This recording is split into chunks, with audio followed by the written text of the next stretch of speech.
নমস্কার। আজকে সাপ্তাহিক রাশিফল নিয়ে আলোচনা করব।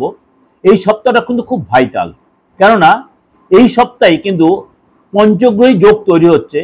কোনো কোনো জায়গায় আমি বলছি ষষ্ঠগ্রহী, আবার কোনো কোনো সপ্তগ্রহীও বলছি, কেননা পঞ্চগ্রহী যোগটা আপনার আলোচনা করেছি আমার শনির ট্রানজিটে, বা আগের সপ্তাহেও আলোচনা করেছি আমি। এই সপ্তাহটা শুরু হচ্ছে আপনার 31 মার্চ থেকে 31 মার্চ থেকে, ভালো করে শুনবেন, 6 এপ্রিল পর্যন্ত, অর্থাৎ মার্চ মাসে আমরা শেষ দিন থেকে 6 এপ্রিল পর্যন্ত। এই সপ্তাহে কিন্তু আবার আপনার নবরাত্রি পড়ছে। এই সপ্তাহে কিন্তু নবরাত্রি কন্টিনিউ থাকছে, সেটা নিয়ে আমি প্রোগ্রাম আপনাদের কম বেশি দিয়েছি। আবার এই 31 মার্চ অর্থাৎ 29 তারিখে কিন্তু আপনার সূর্যগ্রহণ থাকে, তার এফেক্টটাও কিন্তু আপনারা এই সপ্তাহে কিছু কিছু রাশির জন্য এফেক্ট হবে, কিন্তু সূর্যগ্রহণ দৃশ্যমান নয়, যেটা আমি আগের প্রোগ্রামে বলেছি। কিন্তু এই যে 31 মার্চ থেকে 6 এপ্রিল, এই যে সারাটা সপ্তাহ 12 রাশি কেমন যাবে, এগুলো কিন্তু এফেক্ট হবে। এই যে নবরাত্রি হচ্ছে, পঞ্চগ্রহী যোগ তৈরি হয়েছে মীন রাশিতে, কোন কোন রাশির উপর, একাধিক রাশির উপর ভালো প্রভাব পড়ে, একাধিক রাশি একটু সতর্ক থাকতে হবে। আবার 7.5 ফার্স্ট স্টেজ আপনার এদিকে হচ্ছে ঢাইয়া শুরু হচ্ছে, এগুলো আলোচনা আমি করেছি। কিন্তু সেটা যেহেতু সপ্তাহ শুরু হচ্ছে, সেটার এফেক্টে কিন্তু আপনাদের ভালো মন্দ এফেক্টটা পড়বে। আপনার ভয় কোনোটারই পাবেন না, এটা আপনাদের কাছে আমি হামলি রিকোয়েস্ট করছি। ভয় পাবেন না, কেন ভয় পাবেন না? 7.5 ঢাইয়া মানেই যে আপনি যেন মানে সেই রব উঠে গেল, সব শেষ হয়ে যাবে, একদম নয়।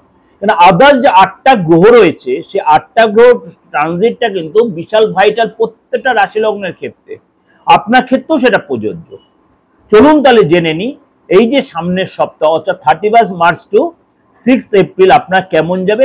সুতরাং এটা নিয়ে আলোচনার বিষয়বস্তু। আর যদি মনে করেন প্রোগ্রাম ভালো লাগে, তাহলে আমার দিগদর্শন চ্যানেলের সাথে জুড়ে থাকতে চান, অবশ্যই চ্যানেলটাকে সাবস্ক্রাইব করে নোটিফিকেশনটা অন করবেন, যত লোকে শেয়ার করবেন। আর আমার সাথে যোগাযোগ করতে হলে 8910733259 9433960106। অনেকেই বলছেন দাদা আপনার সাথে চেম্বারে না দেখা করে অনলাইনে, অবশ্যই অনলাইনে কনসালটেশন নিতে পারবেন। কেননা আমার ফোনপে বলুন বা অ্যাকাউন্ট পে সব রকম সিস্টেমই আছে। আপনি দেশের যে কোনো প্রান্ত থেকে এই সিস্টেমটা অ্যাপ্লাই করতে পারেন, আপনি বিদেশ থেকে অ্যাপ্লাই করতে পারেন, এবং আপনি অনলাইনে আপনি এই প্রেডিকশন নেওয়ার পর আপনি রেমেডির জন্য আপনি কিন্তু কুরিয়ারে সেই সার্ভিসটা আমার থেকে পাবেন। আর যদি চেম্বারে আসতে চান, মোটামুটি কিছু চেম্বার সবসময় অন রয়েছে, আর আমার যে নিজস্ব চেম্বার সিটির মোড়, সেটাকে কিন্তু আমাকে 2-3 দিন আগে বুকিংটা করে নিতে হবে, কেননা এটা মোটামুটি আমি খুব নমিনাল লোক দেখি, নমিনাল ক্লায়েন্ট দেখি, টাইম লাগে আমার দেখতে। তার জন্য আপনাকে যেদিন বুকিং সেদিন আপনি পাবেন না, অর্থাৎ যেদিন আপনি চিন্তা করেন এই দিন যাবো, তার 2 দিন আগে আপনি বুকিংটা করে নেবেন। এই হলো আমার আলোচনা। এবার চলুন তাহলে জেনে আপনার রাশি কি বলছে সারাটা সপ্তাহ। তুলা রাশি, তুলা রাশির ক্ষেত্রে এই সপ্তাহটা কিন্তু মিশ্র। কিরকম? আপনার মনে করেন এই সপ্তাহে আপনার বিগত সপ্তাহে যে অশান্তি হয়েছিল, বা যে কাজ, যে ক্লায়েন্টের সাথে আপনার একটু বাকবিতন্ড, বা আপনার পার্টনারের সাথে মনে করেন কোনো অশান্তি হয়েছিল, বা কোনো বন্ধুর সাথে অশান্তি, সেগুলো আপনি রিকভারি করার বা সেগুলো ঠিক করে নেওয়ার চেষ্টা করবেন। তাদের সাথে সম্পর্ক আবার ঠিক হয়ে নেওয়ার চেষ্টা হবে।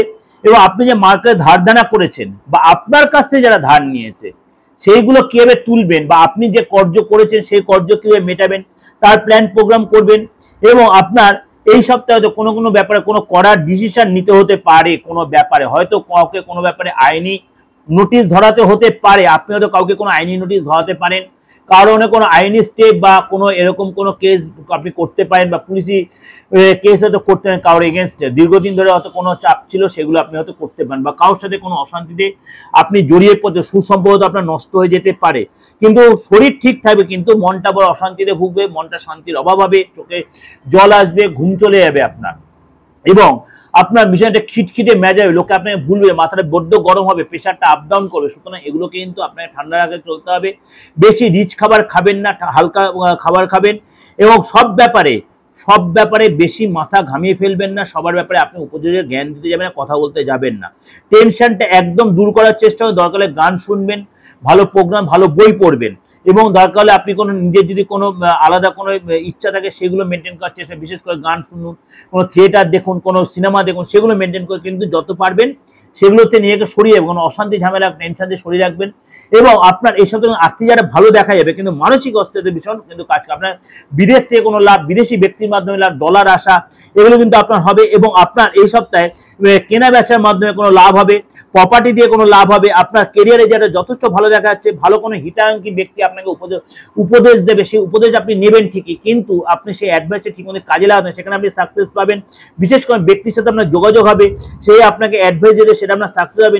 নিজেকে আপডেট করতে হবে এবং নিজে কোনো ডিভাইস, আপনার যদি কোনো প্রফেশন থাকে বা ব্যবসা থাকে, সেখানে কোনো ডিভাইস চেঞ্জ করা বলুন, বা সেই জায়গায় রিনোভেশন করতে খরচা হবে, সফটওয়্যার আপডেট করতে আপনি একটু সেখানে টাইম নিন।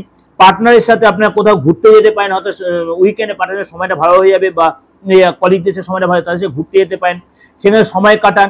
এবং পার্টনার কিন্তু আপনাকে এই সপ্তাহে ভীষণ চাপে রাখার চেষ্টা, আপনাকে ভীষণ ডোমিনেট করার চেষ্টা করবে, সেগুলো আপনি খুব ঠান্ডা মাথায় ম্যানেজ করবেন, নাহলে আপনার ভীষণ প্রেশারটা বেড়ে যাবে, মাথা যন্ত্র করবে, এর জন্য কিন্তু আপনার অন্য ক্ষতি হতে পারে। উইকেন্ডে সময় কাটাবেন, কিন্তু একসাথে অবশ্যই নিজে খুব রিল্যাক্স ভাবে থাকবেন, এবং আপনার পার্টনারকেও বলবেন আপনাকে বেশি চাপের মধ্যে না রেখে এবং অশান্তির মধ্যে বেশি নিজেকে জড়াবেন না। ভালো লাগলে লাইক করে সাবস্ক্রাইব করে নোটিফিকেশনটা অন করে যত পারবেন লোকের সাথে শেয়ার করবেন। আর যদি মনে হয় আমার সাথে যোগাযোগ করবেন, অবশ্যই বুকিং এ ফোন করুন। নমস্কার, ভালো থাকুন।